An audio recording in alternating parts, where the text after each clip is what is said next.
This is not a week to rush. It's a week to prepare.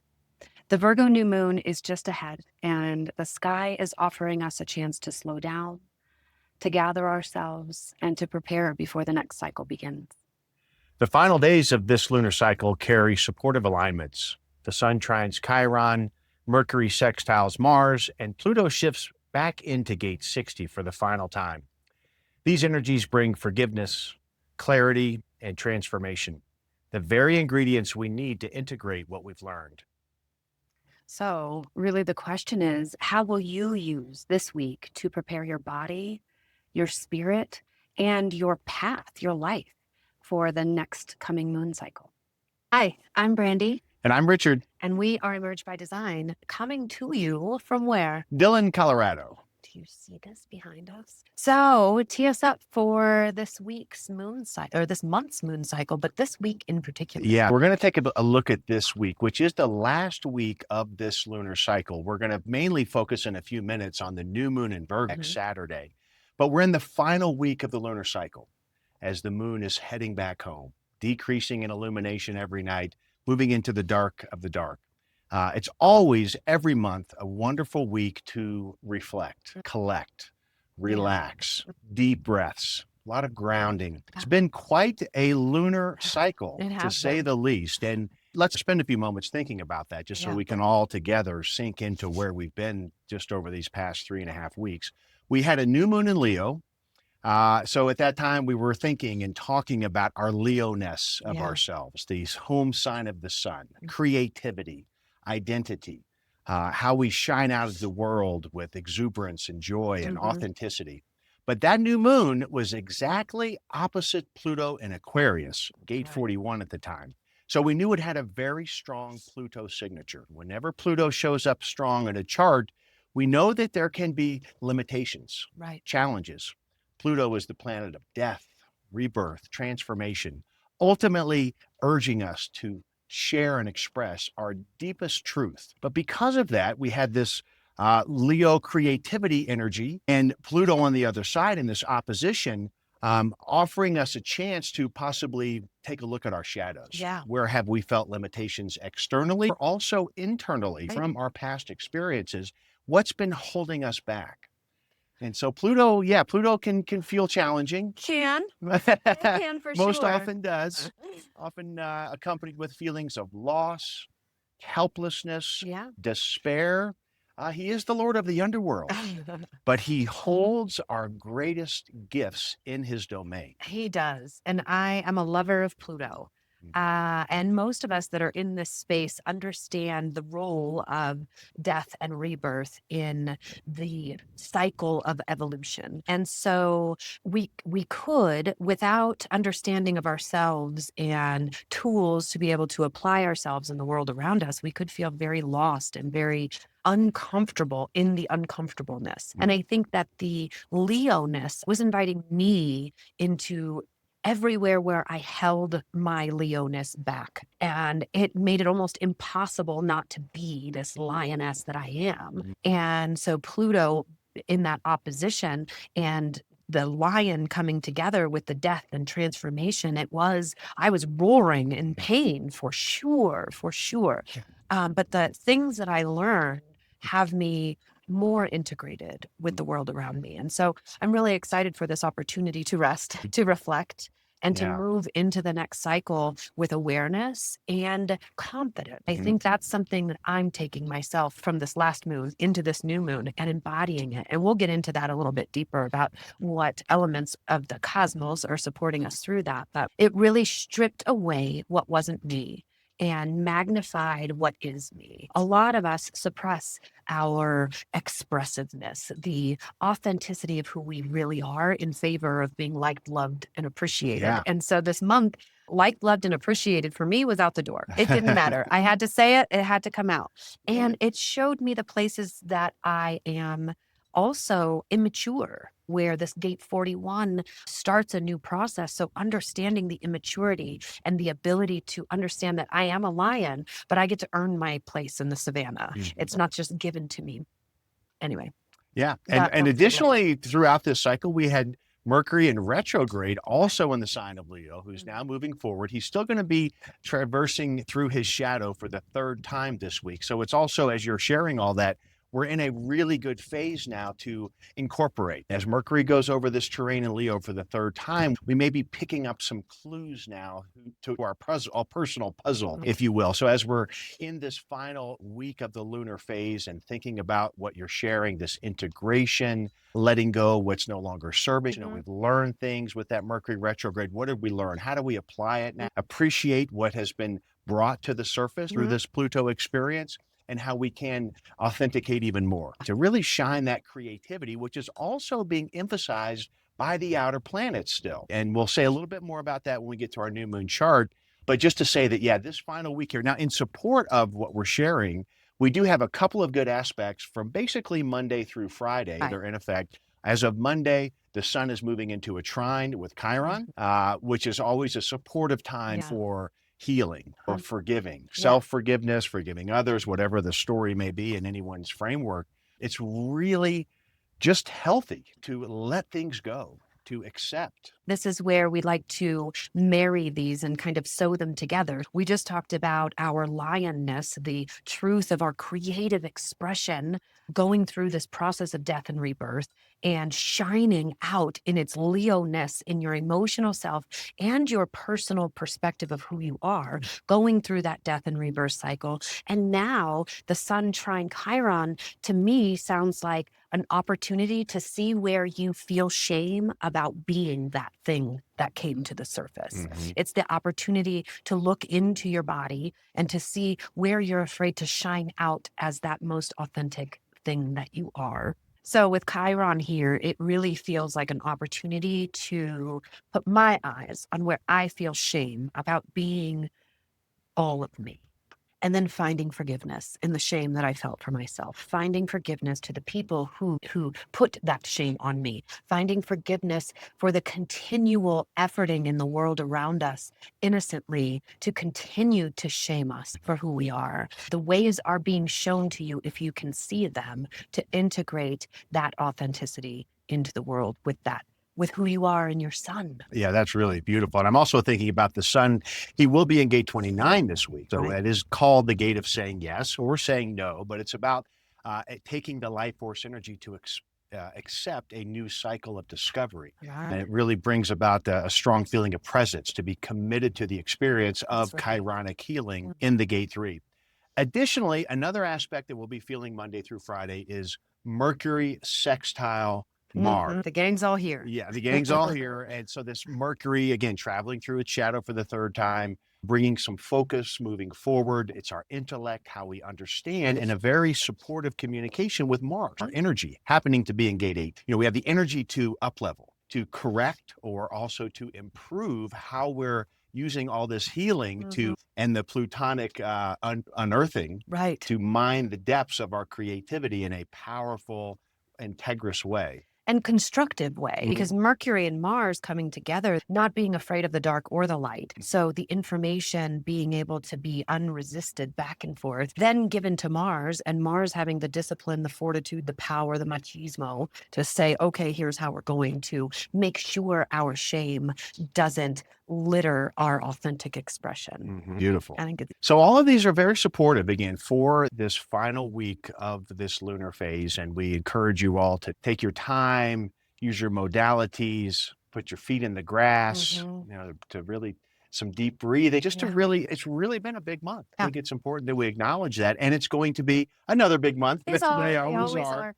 But we are moving into a definitive shift, because as we move into this new moon, on Saturday, the sun moves into Virgo, and right after the moon does. So we actually have the new moon in Virgo at 0 degrees, and we'll see the chart in just a minute. I think 23 minutes of a degree. So it's right at the very beginning of Virgo.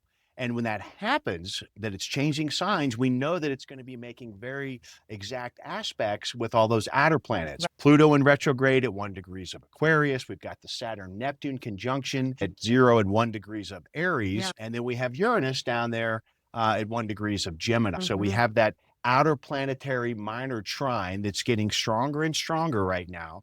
which has a lot of implications, both personally and collectively. But we know that this new moon is going to be very specifically engaged with the rest of those planets. And let me just Yeah. say an extra thing about that Pluto. Yeah, so on Wednesday, Pluto traveling retrograde through gate 41 is going to go back into Into gate 60. 60, line 6, for a couple of months here throughout the fall for the final time. He'll turn forward and then exit gate 60. So it's very significant. The fact that Chiron has now moved into gate 3 as well and Forms the also channel. turned retrograde. So we have Right. retrograde Chiron, retrograde Pluto, those two planets in the channel of mutation at the time of this new moon on Right. Saturday. We can be appreciative of what we've been through this past cycle, knowing that we're going into a deep, this channel of mutation is, we often talk about how it's like a birth canal. It's the core pinnacle of mutative experience. It's like contractions and the feeling of the constriction of your lioness being too tight because you've pushed it down. And now the constriction and the contraction of your awareness being placed on all of the cages you've put around yourself is going to have the opportunity to give way, one side or the other. Yeah. Either it's going to give way to a mutative, creative, playful, fun new expression of you, and the other side of the spectrum, it also could play out in a way that makes you feel like you are rebirthing your own self back into that cycle that you've repeated for however many years you've repeated it. And that's not bad, wrong, and shameful. We all do these. We repeat our cycles until they're done being repeated. So I want you to have no shame about whichever way this plays out for you. Either you're able to express in a more authentic way, or you put your eyes on the places where you're still not able to do that. Either way, forgiveness and tenderness and knowing that we're starting a new cycle. Beautiful. And you were speaking about the Pluto again here and the Chiron and that channel That's of right. mutation. And additionally, it's also reminding me that the Saturn Neptune being in gate 25, which is a big part of this story of Right. acceptance and mutation, is innocence, finding innocence, leaning into innocence, living life without preconditions.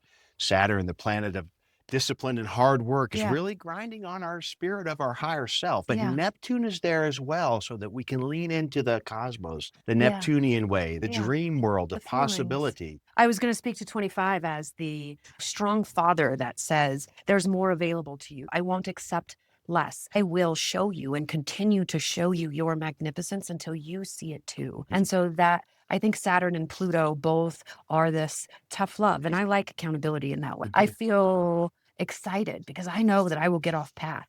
And with Saturn in 25, when I do get off the path of innocently expressing myself because I'm afraid that someone won't like or love me anymore, I feel like I have the power of Saturn as a strong father behind me saying, there's better for you. Just wait. Beautiful.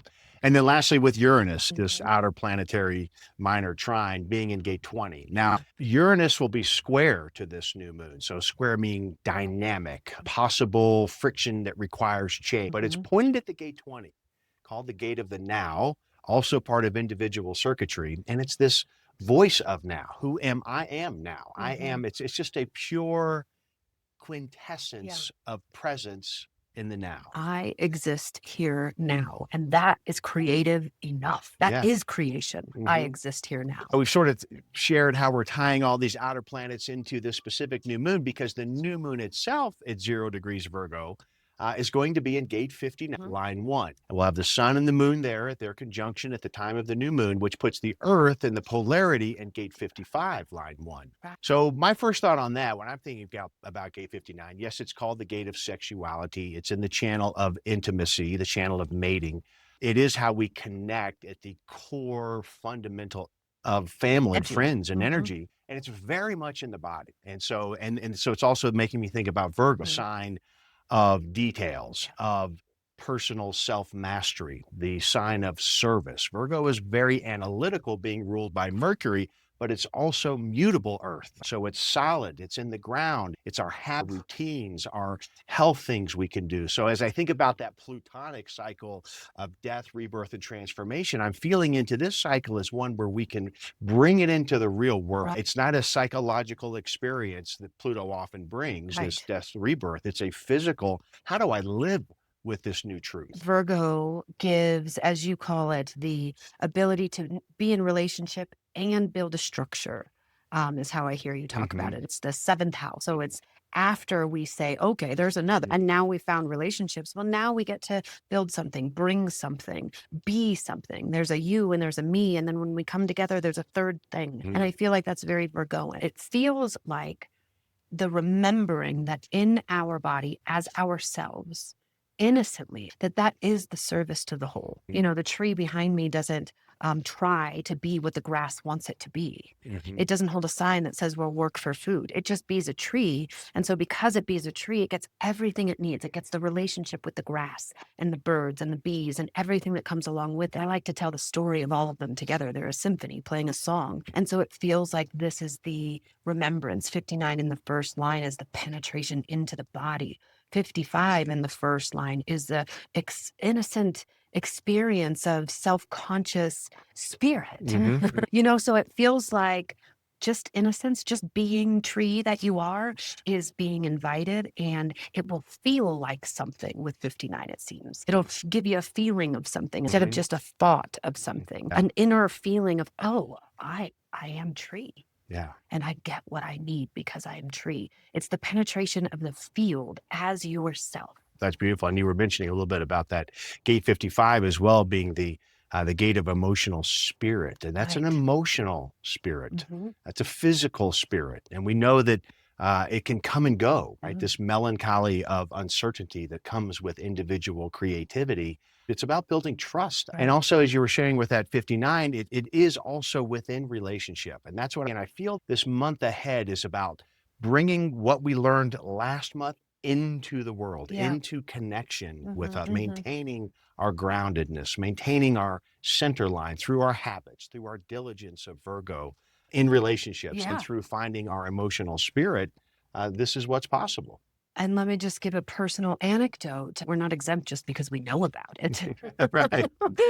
We're just able to, when we're able to, walk through it with awareness. But let me just say, sometimes we're not able to. Mhm. But we have awareness right now. And so for me, what this has felt like is those things that I felt very afraid to share with my beloved because I was afraid it might change his love for me in some kind of way. And I'm not talking about big, huge things. I'm just talking about internal shames that I hold, that when I share them now with this lioness expression that says, I can't not share them because my body's shutting down if I don't. Now that I'm sharing them, it feels like there is bigger spirit that we are connecting to together. One, because I was vulnerable enough to share a shame. I mean, think about the last time you shared a shame. That's a hard thing to share. But because I shared my shame, you felt some kind of way about it. Mhm. And it brought a new emotional spirit between the two of us. Yeah, absolutely. And I think we were really leaning into the spirit of Chiron on that as Yeah. well, realizing that we carry these wounds and it is a lifelong process of Right. healing. Each new relationship, each new experience. We have definitely been feeling that in spades for sure. Absolutely. I have a Chiron conjunct sun, and Richard has a Chiron opposed sun. So we are healers. We are Chironic beings here to do this and then show the way if you're the one to see it. So courage, creativity, surrender, these are the things that we will need this month to move from ideas into lived experience. Yeah, I think it was helpful for all of us to remember we are right where we should be, right? Can never stop this up. It's just about accepting and being present. So presence every month, every day, so important. But again, just thinking about leaning into that channel of mutation with the healing powers of Chiron, the truth and transformation that Pluto will offer us, is we're like a snake shedding a skin right now, letting go the limitations, accepting our past, whatever those experiences may hold for us, and integrating the healing process of that. With a Virgo attention to details, Yes. to be mindful. It's really about an earthy mindfulness. That's right. Our routines, our taking care of our body, taking care of our loved ones, the sensuality of gate 59 in our intimate connection, being there for each other, and appreciating gate 55, this emotional spirit, knowing that it can come and go in that sense, but that's okay. Just to have the trust in truth and creativity, which is really what I think these outer planets and their incredible formation are offering us, because they're all in individual gates right now. And we're all being asked to shine with that Leo sun that we've had in this past lunar cycle. One other aspect I'll mention before we just completely wrap it up is that for the new moon, that Jupiter is also in gate 53, this root center pressure to start a new cycle of emotional development. Well, that's not helpful to this whole equation. It's a Jupiter, perfect sauce. the planet of expansion, Yeah. bountiful, Fortune. powerful, good fortune is in this placement to start a new cycle. And that's what I think these other aspects are ushering us into, is a new cycle of emotional development. So as this cycle closes, remember, it is not a week to rush.